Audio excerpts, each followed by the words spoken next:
Okay, then let's get started. This is Kai Hamacher. He was yesterday already talking about Bitcoin.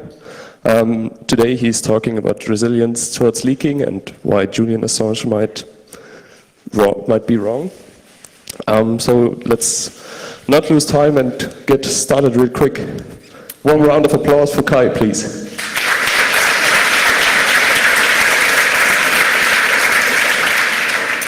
Yeah, thank you, and good morning from me too. So this talk will basically be concerned with the WikiLeaks philosophy, I would like to call it, and kind of an historical account and some work, and this is ongoing. As you see, there's a version on it. I uploaded a paper which basically describes the research questions that I think need to be addressed somewhat to evaluate or validate, falsify, whatever, some of the theories that Julian Assange wrote some years ago, actually. In the pentabuff, when you click on it, you have to rename the file. Somehow the PDF extension was lost, and I already got complaints about that. Well, anyway. Okay, first let me start with a disclaimer. So this talk will not be about whistleblowing per se. So whistleblowing as a personal decision of someone who might be in an ethical dilemma or something like that. So it's absolutely and only about the WikiLeaks philosophy. It's therefore also not about any particular leaks. I mean, there were a lot of them in the press, and all the resulting stuff we saw from boycotts and then the reaction of some pseudo-anonymous people that somehow feel that they are entitled to do whatever. It will not be about personal problems and between the main actors, which actually prompted me to ask, where's this non-emotional responding dude explanation here that got lost, I think, between the major actors. It's also not about legal analysis of what's going on and, between all the different states and anyway. And it's also not about all the stuff that has happened or might have happened or hasn't happened in some European country involving romance and, well, all that stuff. So let me start with an intro. And I'm more or less giving now an historical account as I perceive it. And this is probably the only, or these are the only texts or written evidence of what was driving the establishment of WikiLeaks.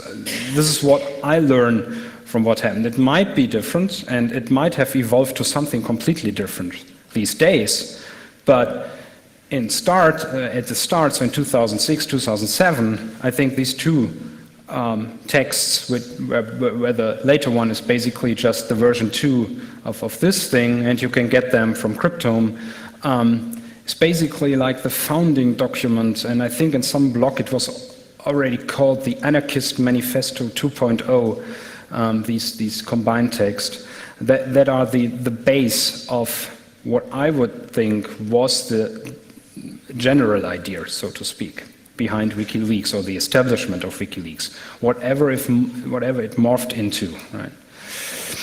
So there are some key passages, I think. This is now a quote, or these are all quotes. And the one says, we must understand the key generative structure of bad governance. And it's always about bad governance and people doing something wrong.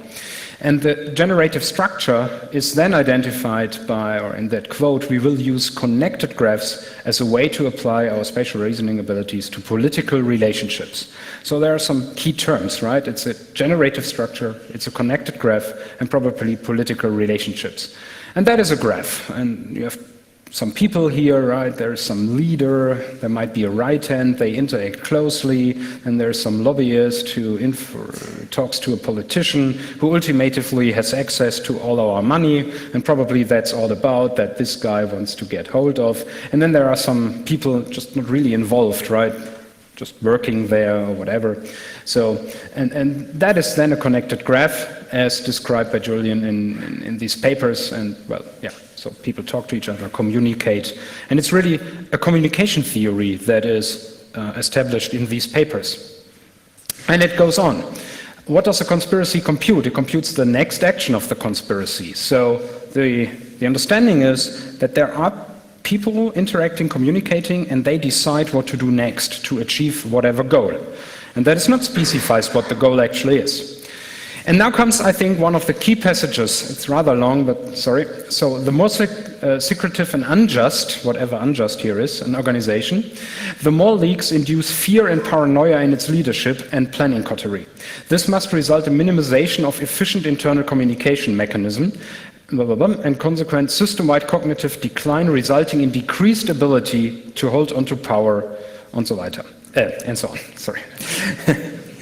Okay, so meaning, so if I somewhat, provide for leaking or for non-quality communication, so to speak, so reducing the reliability of the communication, especially when it comes to secrecy, then this induces fear, right? There is a tax, as it's written in the text, so you increase the costs. It's not as that efficient anymore, that conspiracy.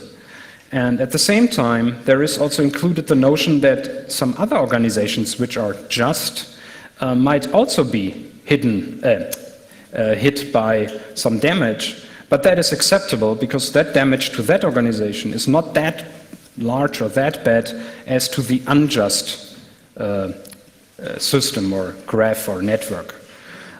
So there is some notion of collateral damage here also involved, right? You can really hurt someone or an organization, but it's not that bad because that guy will survive because he's not unjust. Okay, if you look into these underlying mechanisms, that is a showcase of biologism. And what does that, because of what? Well, there is this notion of decreased ability, which would be called in biology a fitness, right? Because this whole picture is that over time this organization evolves from something to something because of this next in action thinking here. It has some survival value, right? A fitness. If it's not that good in surviving and computing its next action, then, well, it will cease to exist. And that is actually what is really biological thinking here, and it's fitness. And then this next action, that is now for the mathematical orientated people, that's actually kind of a Markov chain here. So meaning that the status in the new, so tomorrow, is just depending on the state today and not on some ancient history. So it's really something that is going on and going on and going on and has to prove its value from day to day to day. The problem is that with all of this biologism is most likely it's not true because it's most likely a falsified or, well, a shortened or a too simplified model to just say, oh, we have a fitness and then the fitter guy will survive and the unfit guy will not survive and that's it. It's basically, well, it's not that bad, but it's kind of a comic picture of biological complexity that you see here that might also be put forward by some creationists, right? They always misunderstand what's going on, and that might be true here. Just to, again, emphasize what the picture is. So you have a conspiracy, black, right? You have some normal people, yellow, and then you have a leak that, I probably cannot see it, I try to symbolize that with a decrease in the coloring here. So with every leak, the connections within the conspiracy get weaker, and with every leak, therefore, you get basically transparency, but at the same time, you decrease the fitness or the value of that network. So now, using this and really taking this for granted and evaluating it and saying, well, probably it's true, what would be the effects? So, and now comes a thing that might be hard for somebody here, or for some people here, but cannot avoid it. Those fans of the Alternativlos podcast might have already heard about that approach, although not about the details, but that is modeling complex systems with ordinary differential equations. And while this is numerics, and this is really about numbers, don't take the values themselves for truth, it's only about tendencies. So something goes up, something goes down from now on. Right? So, and what is a leak? Well, a leak might be some kind of a function, right? There's an information transmission, so all the time nothing happens, and then suddenly there is a document or whatever appearing, and that might be the time course of a leak. Right? Okay, so what happens now? There is a conspiracy, there is a number of people involved in that conspiracy, so Julian Assange is always talking, writing about a conspiracy. It might be an unjust system, whatever just or unjust is. So now take x of t, the size of that conspiracy or its value, growth, whatever, at this particular time, and then there is a growth, right? So whenever it's commanding some resources, it can grow to even acquire more, say, of the wealth of the society that it's immersed in. Or it's just the growth is zero, then it's a static conspiracy, but that would be included. So what is now the dynamics? Well, this is now the ordinary differential equation. And this is an equation that describes the change of the size of the conspiracy with respect to time. So per time unit, whether it's a week or a day or whatever, there is a change that is just the variable parameter r. And that describes whether the conspiracy is growing, declining, or just static over time. And then we have to include somehow the leak, right? And that is reducing the ability in Julian Assange's thinking, right? So it must be negative here, with a negative sign. And, well, it must be somewhat proportional to the current size of the conspiracy, right? Because the more the leak induces fear, that is obviously somewhat related to the size, so the number of people participating in the conspiracy. Okay, and these are, you cannot see that, the plot is... Okay, so this is time, and this is the size of the conspiracy, and so red and black are just two different starting sizes, so two different conspiracies, and you just see, without leaks, they are just growing linearly, right? It's just getting bigger and bigger and bigger. And what you probably can only see in the front rows is, here is basically the leak happening, and I will just go with the pointer where the line is, so it's decreasing, but then when the leak vanishes and is over, it's just increasing more and more and more, and so on. So basically what we see here is, these lines here just go parallel to those lines, meaning that that leak, in this very simple picture, is just kind of a delay, but it's not really, shutting the conspiracy down, reducing tremendously the number of people participating in it. And it's even getting worse when you say that the accumulation of wealth or of influence, of capability to conspire grows, right? Because then we have, actually the growth is then not only just some number, but it's then proportional to the current size. So it's growing and growing faster, which would be called exponential growth in biology. And what you see here is, well, these are the two different conspiracies, they just grow over time, and then here's the leak, and you probably cannot even distinguish the lines. So in this very simple picture of biology or of a community, the leak is more or less completely irrelevant. Okay, the problem here is that this is a too simple picture, because there is something probably called feedback. A leak might not just induce fear, but think about that. The more you hear about a perceived group of people who can influence all the politicians and the law, the more likely you are to overestimate the size. So that might induce a feedback in society on perceiving what's going on, right? At the same time, a group of people who's frequently appearing in the media, even in movies, might appear a big threat, and you conform to their perceived values, although they are just rather small. And probably in this community, the Illuminati thing is probably something that goes in that direction, right? So it's perceived to be, but eventually it's probably not that big, even vanished. Okay, so to illustrate this feedback, I just saw that cartoon recently. To make the things short, so the girl is telling the guy, oh, I love this new technology, this is so great, I would like to experience more technology in the future. So I go and get frozen for 30 years, then I will wake up in 30 years and the technology will just, be much, much, much better. Turns out she wakes up 30 years later and there is no new technology because all the engineers thought the same and were also frozen in. So, and this is feedback, right? Because everybody is perceiving something or believing something, and eventually that leads to that what you perceive or predict doesn't appear at all, right? That is a feedback loop, somewhat in a cartoon picture like. Okay, what would be the feedback in a system where leaking is present or where people conspire? Well, first of all, this conspiracy can only be a tiny fraction. This is the framework I'm not talking in. So the conspiracy could only be a tiny fraction of the whole society, because if it's large enough, right, at least in a democratic state, and I'm leaving out all the funny tyrannies and dictatorships in the world because they are out of question anyway, but just referring to a democracy, whenever the group is large enough, then it doesn't pay to be a conspiracy, right? Found your own party? Sorry? There was a question? Well, I mean, in mathematical terms, well, that depends on your perception, right? Is it 51%?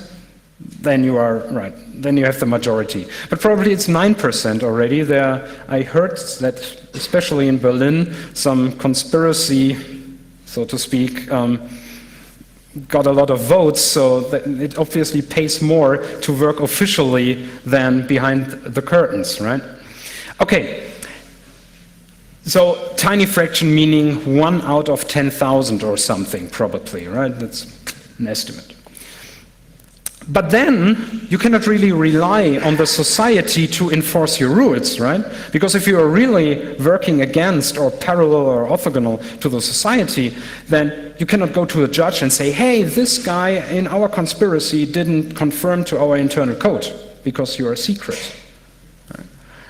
That means you have a huge coordination problem. You have to enforce the rules and, adherence to the internal code by some other means than the official ones. And this coordination problem is even worse because from, again, biology, so in that neurobiology and human biology, we know that people roughly can, hold or keep intact, keep working relations to roughly 150 people.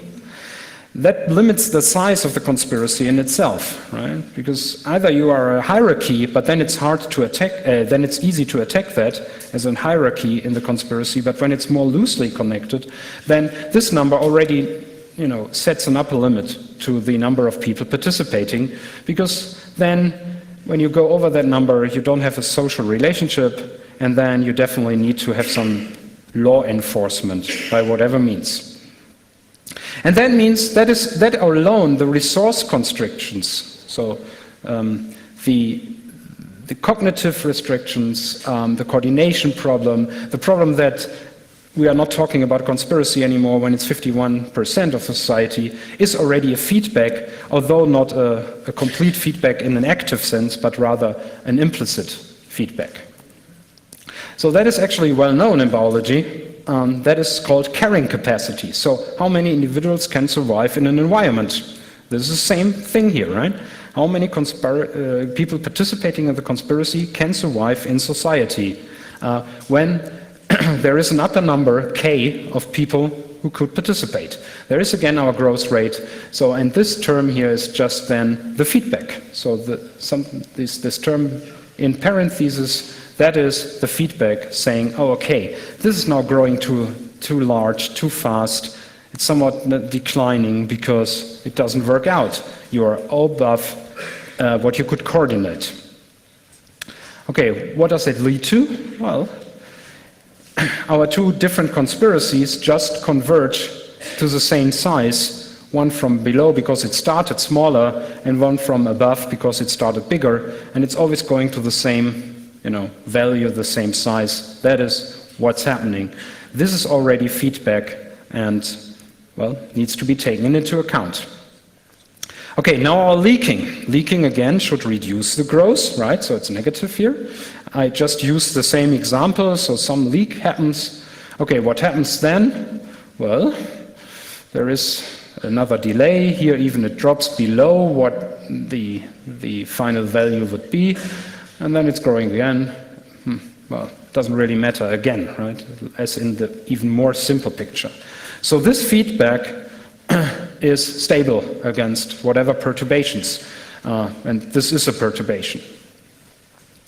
Okay, now you could use these models to probably develop a leaking strategy, because if you have an amount of information, say a number of documents, however you measure the amount of information, is it good to publish it in small pieces or in one large thing, right, to hit with a big hammer or with several small hammers? What is better?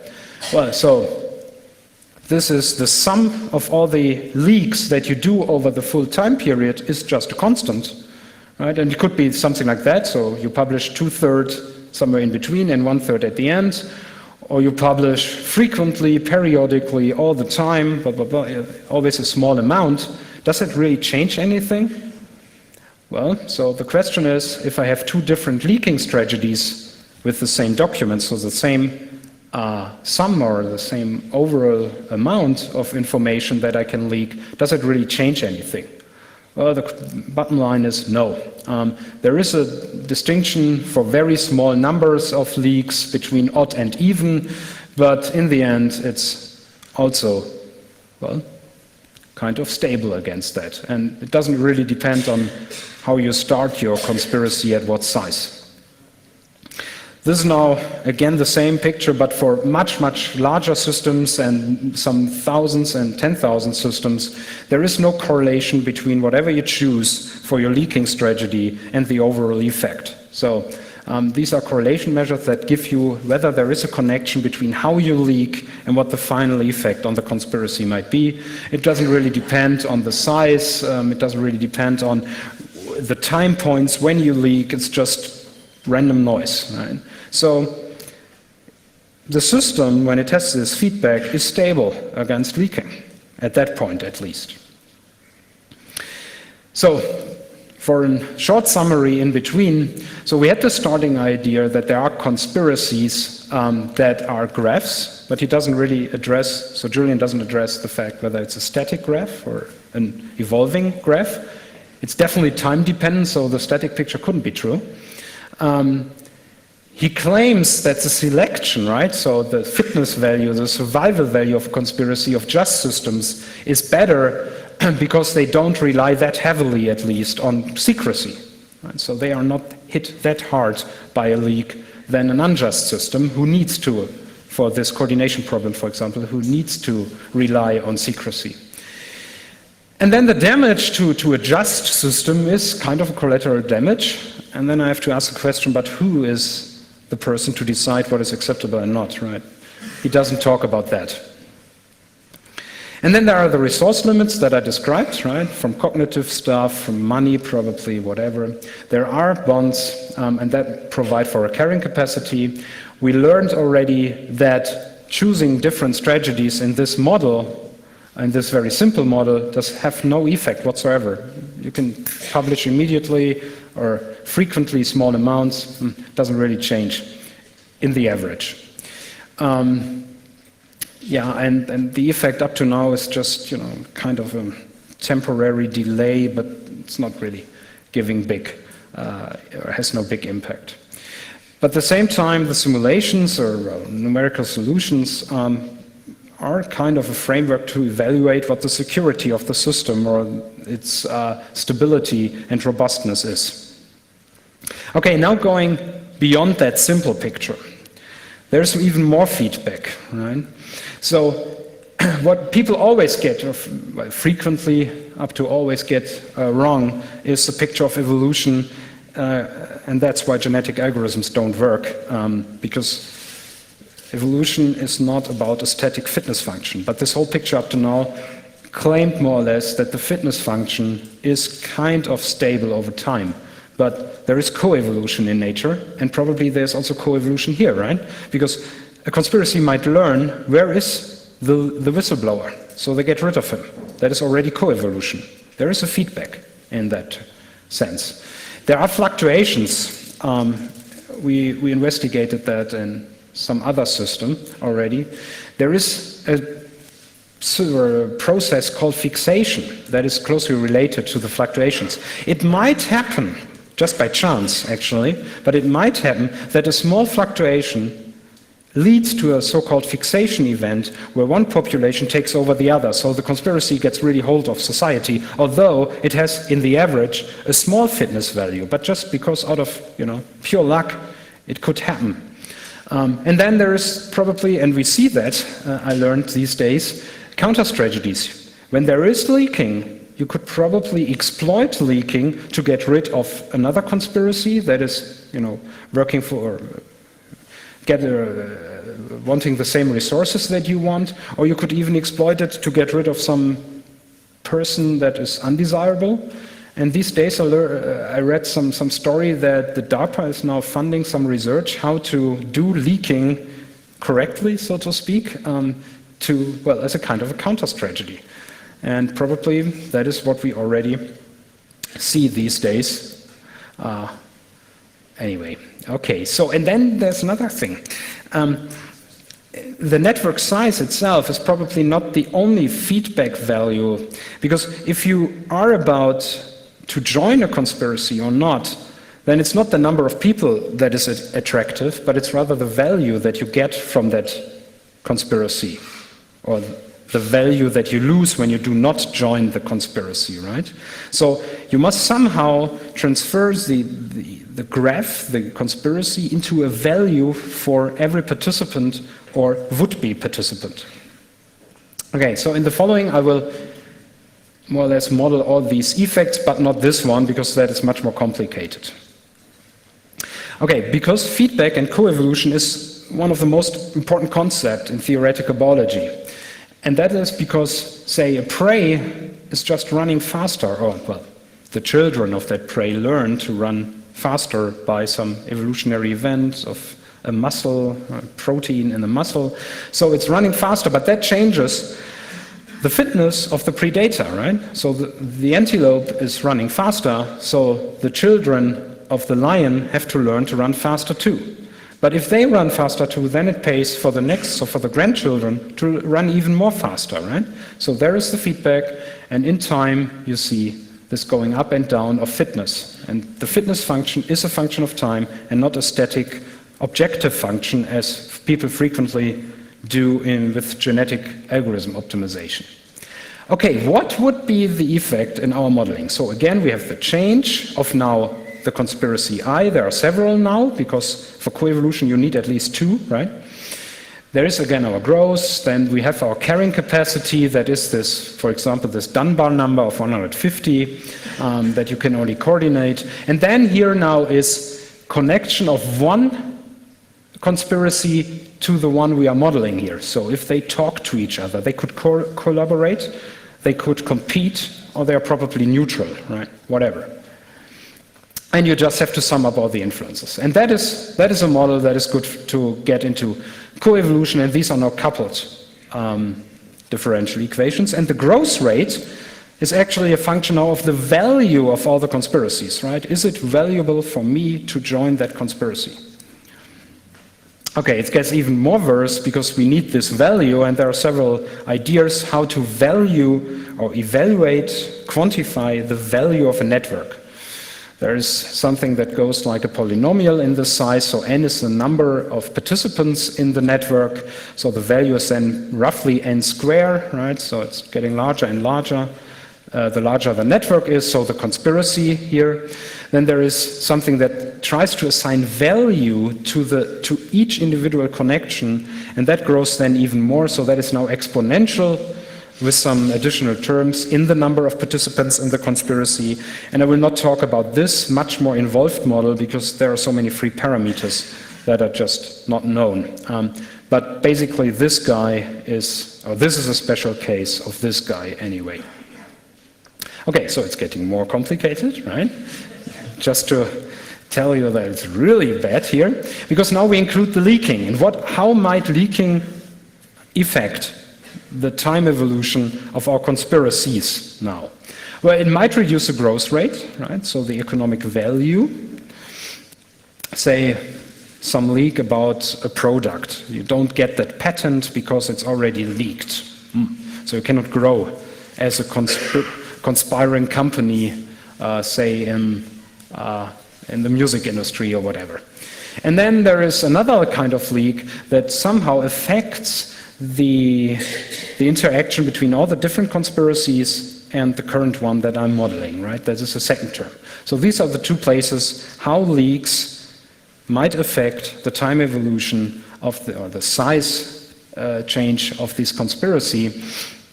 And well, one leak might actually lead to the two terms at the same time. It's just different places where leaks might induce effects. And that also is here the counter strategy, right?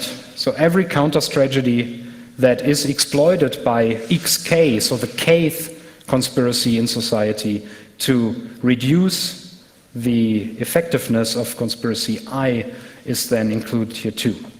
Okay. Even more impressive, but this is actually a reduction. I'm now talking only about two conspiracies because it's the smallest amount that I can have, and that compete with each other, that leak, disfavoring each other, that are immersed in a society, right? So there is the size X of conspiracy 1, the size Y of conspiracy 2, and then there is the overall society Z, but that is fixed because everybody adds up to, let's say, 80 million in Germany, and that means that there's actually three differential equations are just two, because by that conservation property. Okay, so we now have to integrate these two differential equations. But we have so many unknown parameters. So, and I do not know what the parameters are. And I told you, although it's supposed to be quantitative, the only thing that you can learn from these models is if you change this up, does this quantity go down, does it go up, or is it, not a function of it? That's everything I can do. So, therefore, the only approach to learn something is to just take every parameter possible and look what's happening. When I do not know anything about the system, then I have to take everything into account that might happen. So now what I'm doing is I sample over all the parameters in this rather complicated formula, especially about the betas, which describe the interaction, either competition or collaboration, and the different R's, and well, the amount or the impact a leak has. And I'm distinguishing between this Reed's law and the Metcalfe law on how to evaluate or value a network. But these are many parameters now. This is basically a 7-dimensional space. So you have 7 dimensions, as you can easily depict, right, and visualize. And that is a problem, because what I want to show you is that there is a distinguished feature, a signal, but I cannot show you that in 7 dimensions. I'm very sorry, but I tried hard. But there is a mathematical thing to do at least an approximation to that.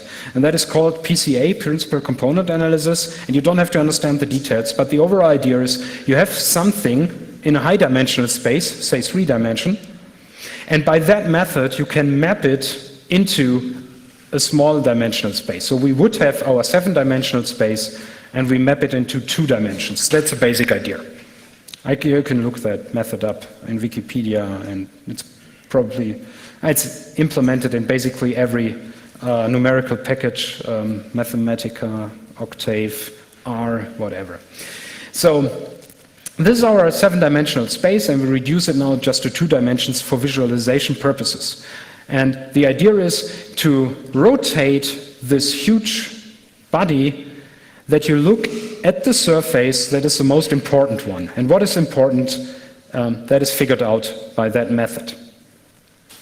Okay, if I simulate now the 2 conspiracies in that big society, what's happening? Well, that. So the distinction here between the black and the red dots is after this mapping into 2 dimensions of this huge data set, right? There were 4 million simulations for each plot here, is The black dots are the one where one conspiracy got extinct, so it vanished. The other was much more fit to survive and acquired more resources, and the other was extinct in the sense that its number of participants went down to 0. There is no conspiracy anymore, but there is another one, right? It's only one left. And the red dots are the ones that are no extinction. So there are two conspiracies, live and kicking here. And you see that these two things are at least partially separated. So in this, this tells you that in either method, how to evaluate the network value, you get a differentiation. So there are parameters, there are strategies of leaking or impacts of leaking that provide for an extinction and some other that don't provide for extinction. That is the message of that slide. So you can choose somehow a scenario where you get rid of at least one conspiracy. Okay, the problem is already here in that numbers, the relative growth of the surviving, if it's only one surviving conspiracy, is a factor of 12 or a factor of 14. Indicates that probably the one surviving conspiracy is the one surviving. Hey, good news for those guys, but it's even better. They were just much, much bigger as they would be if the other conspiracy would also survive and compete for the same resources. And now you can use the PCA thing. I will not go into details, but you can get really what are the important parameters. And you could see that here. These are the parameters. And this is the importance of that parameter for the distinction between the black and the red group of systems, of scenarios. And whenever in absolute value a number here is large, that tells you that that parameter was important to distinguish and separate these two scenarios, or the two results of extinction and no extinction. And it depends slightly on what method you choose to evaluate the value of a network, but it's always the interaction between the two conspiracies. So whenever two conspiracies collaborate, they will not get extinct. Okay, not that surprising, but it's the most important effect for extinction or no extinction. So whenever they get into kind of collaboration, their combined survival fitness is much higher. That is the message here. Here, that is the interaction between one conspiracy and the society. Here the picture is not really clear. It depends really on which model you choose. Here, there is no value at all. And here it might be a small impact. And that would, for example, model the social norms. Is whistleblowing accepted? Is it, punished? Or is it actually put whistleblowers to be heroes? That is kind of this value here. Depends. What doesn't have an effect at all is leaking, in the sense that the bigger the conspiracy, the more leaks there are, which you would assume. There are more documents, there is more information that could be leaked, there are more potential whistleblowers, but this is not really, the important thing. What is important, however, to distinguish extinction and non-extinction is the second parameter, and that is the more powerful one of the conspiracies is, the more it could use blackmailing and counter strategies, so using leaking as a strategy to hurt the other conspiracy, and that is important to get rid of the other guy. And it's actually the same order of magnitude of the collaboration or competition between the two, right? So this is important. This guy is probably not important, and what's not important at all is really the starting size of the conspiracies. So they will just grow to whatever carrying capacity. Okay, bottom line, the interaction between the conspiracies is the most important effect. Society is not that important. The leaking is only important when they do it either in collaboration or as a competition, but that's basically it. Okay. I already told you that the average growth is much higher, and you see that here. So again, black is where you have extinction of one conspiracy, and red is where you have no extinction with the two models of network evaluation. And this is our histogram. So this is a probability how frequently you find a relative size increase in the two scenarios. And you see that, well, the relative size increase is rather small when the two conspiracies survive. Right? Small. But when one conspiracy got extinct, then we already know from the previous slide that the average size increase is 12 or something. And yeah, and this is actually the logarithm here. So the logarithm of the relative growth. And it can get really, really big, 10 to the fifth, right? So really big, up to becoming some party or whatever in society. So you pay a price. You might now think that it's good to have conspiracies that somehow compete and leak and do whatever, but then the one surviving is much bigger and your problem might be much worse, right? Because you got rid of that smaller conspiracy or that not that fit conspiracy, but then the surviving one is a much, much bigger threat because it's bigger and therefore it has more value, more resources, more blah, blah, blah. Okay, that brings me to the interpretation. So for extinction, we learned, for the extinction of one conspiracy, that the competition between them is most important, one of the most important effects, or one of the most important feedbacks. Leaking could be a strategic weapon for one of them to get rid of the other, because they ultimately compete for the same resources, right? Money. And when I get rid of my competitor, there might be more money for me. And what doesn't really have an effect is, in that framework at least, the social norms. Does society, emphasize and encourage, motivate, and value the importance of whistleblowers?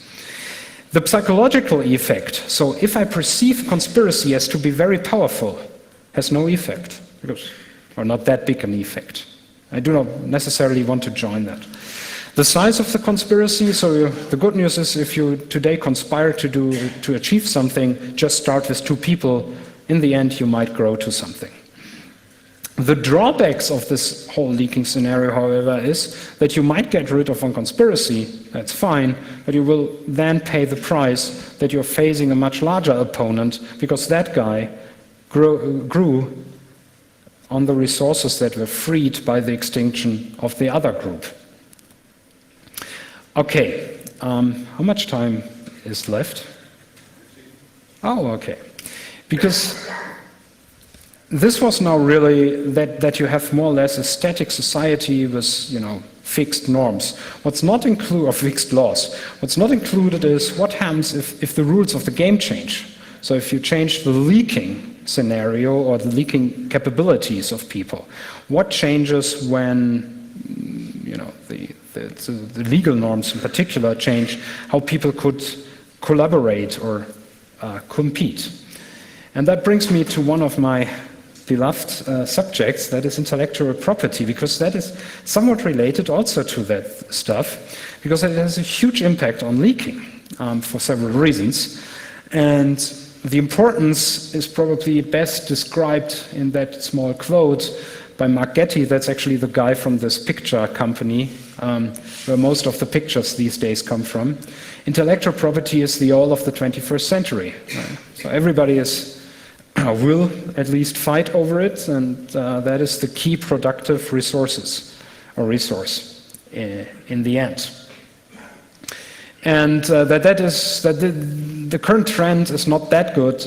We could have already known in 1949, I cannot emphasize that enough, one guy, well, basically the saint of what you probably would call neoliberalism, but what I would call market economy, so the hero, so to speak, already wrote that when it comes to copyright and patents, blah, blah, blah, a slavish application of the concept of property, blah, blah, blah, blah, blah, and that drastic reforms may be required. So that was the guy who was proposing market economy to the extreme, was already writing in 1949 against basically the extension of intellectual property. And that is not just an ancient idea, but also a recent thinking, as you can learn in all those nice books. I particularly recommend The Master Switch by Tim Wu, which is explicitly discussing the stuff when it comes to information societies or information industries. And you can learn that this information thing, or intellectual property thing, is really a big problem. So what is the impact of intellectual property in our scenario here, in our framework? So again, I have the growth of our conspiracy, and now think about a conspiracy, in quotation marks, as, say, the music industry and the film industry and the blah, blah, blah industry, right? And then you might leak something that they do. Most of you are aware of ACTA and all the other things that they do, well, whatever. So you might reduce the growth either by economic stuff, by leaking internal documents, I don't know. So what is the effect on those two terms here? You have now competition between different industrial sectors, so there might be an internet company that is not favoring some restriction, but there might be the music industry which is favoring that, so you have competition here. Okay, so first of all, several groups, if you would like to regard them as conspiracies, share common goals, right? The introduction of all these, well, horror things. That leads to the fact that several of these collaboration or competition scenarios are actually larger than zero. That is, we have collaboration here. And if you look closely, that means they compete for the same resources, but the problem is, we come after that, to that point, that the resources are not that constrained, so the carrying capacity is not really existing at that point. So the collaboration exists. There is positive feedback now. And that is a problem, so we don't have any checks and balances in the system anymore. The leaking might be even reduced or hindered at all, because I can claim, oh, this document is my intellectual property, so you cannot publish, and enforce using these things then to shut down the leaking at all. So probably the terms even vanish, right? And then we see that they basically do that in plain sight, right? It's not really a conspiracy in secrecy. I don't think that they are really hurt by any of the leaks, because they just do it. And they don't give anything about it. So the feedback is switched off. There is no feedback in the sense that they try to avoid bad publicity because they control the publicity, right? And then there is something missing in this whole model, and that is important for the carrying capacity. We see an extension of intellectual property all the time, and that means you accumulate value. Up to now, I had only included in the modeling, and that is now basically a research proposal for the future, I've only included the value at present time. So I'm going around, count the numbers of people, and say, oh, everybody is contributing something to my conspiracy, and that is a value.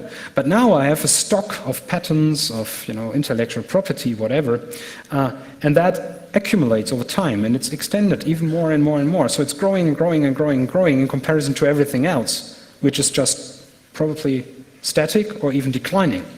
So that means in mathematical terms that we can no longer model that as a differential equation, but then this is an integral differential equation. And in particular, it will go into the carrying capacity. Because if I extend everything, every protection, I can just grow and grow and grow, not in the number of people, but in the impact on society. So IP is really kind of a meta-strategy to counteract everything, which is a control feedback to have a competition, to have some feedback that reduces the growth to an absolute control of everything.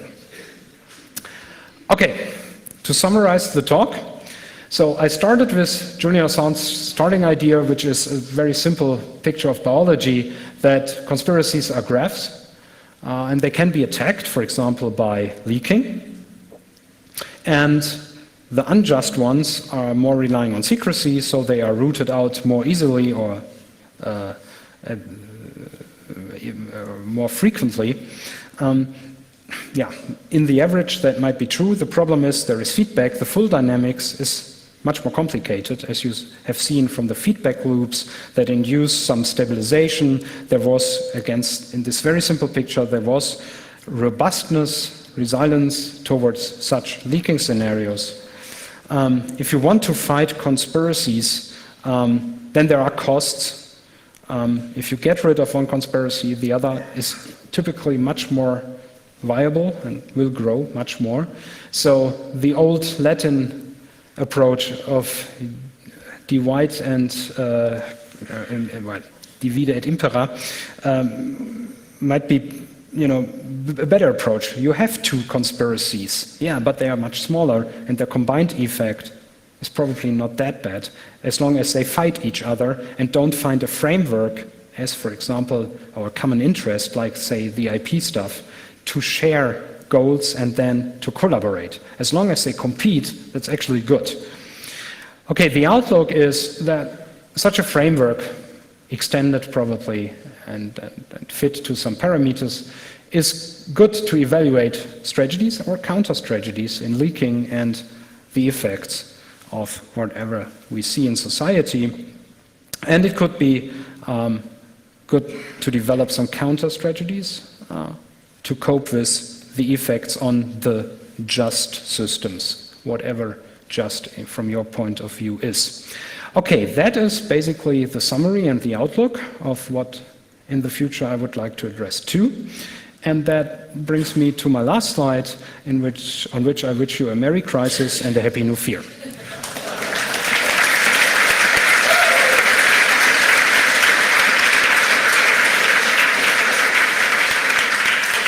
Okay, we have a few minutes left for questions. I would ask you to please remain seated until the talk is completely over, so not to disturb the question and answer session. If you have questions, please raise your hand and the microphone will come to you.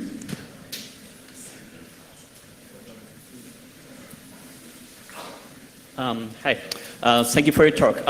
You started with a motivation, or you motivated your talk with graph theory, and then throughout your talk you actually considered the conspiracy as a homogeneous group, if I followed your arguments right.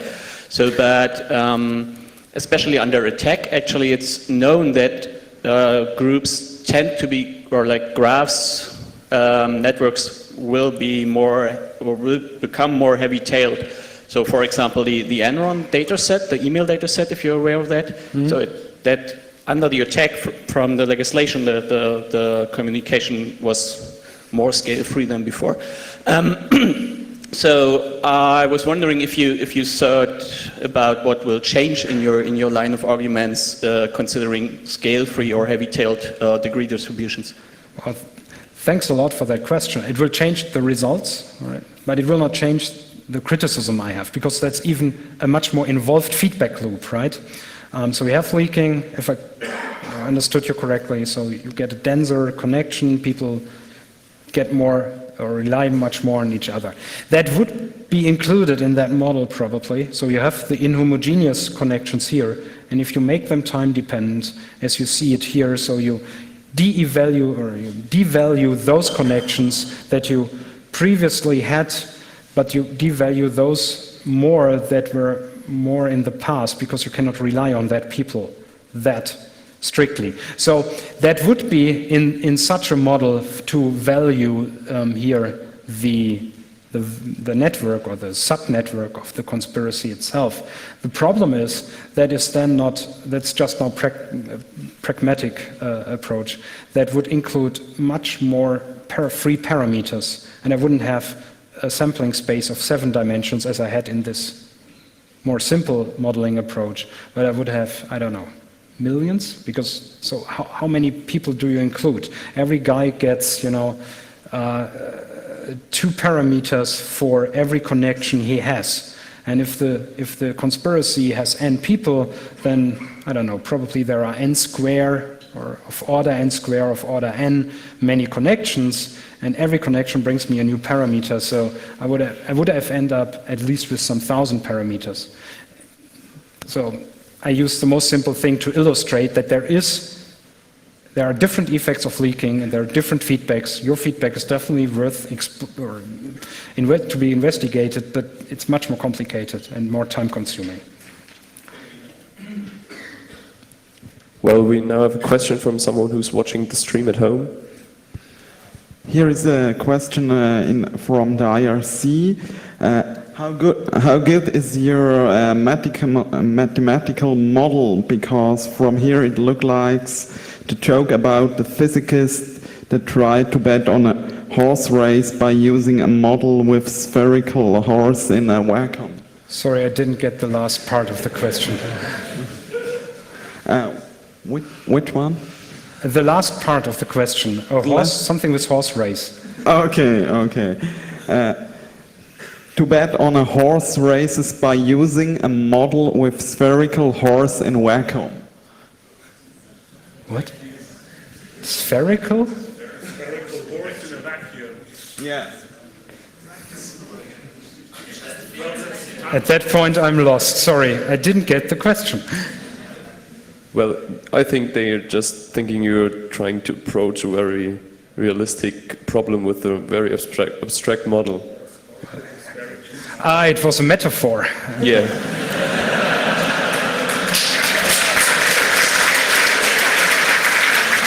Guys, it's in the middle of the night. It's 12 or something. Sorry. Okay, now I got it. Again, yes and no. So the thing is, it's not good for saying, oh, this conspiracy will grow to the size of 50 or 52 people, no, 23 people, right? But rather, it's good for if I, increase, say, the social norm that whistleblowers will be, accepted more frequently, then the size of the average conspiracy goes down or something like that. And obviously, there is an abstraction here, but this is the approach that is, well, the currently available approach to evaluate feedback, basically. This is all about the feedback mechanisms and what their effects, or what the effects of feedback are on the overall system dynamics. I'm not claiming that this goes, always, with a time period of 2 days or whatever.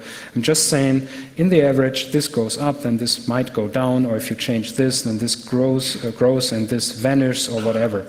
So it's not perfect, but it's better than just arguing on the level of these basic two simple arguments that you find in the so-called founding documents of WikiLeaks. So it's a more detailed investigation. It's not the overall truth. That's right. Well, time is over. I'm sorry, but well, yes. I don't know. Maybe you'll stick around and outside the door, and you can ask questions there.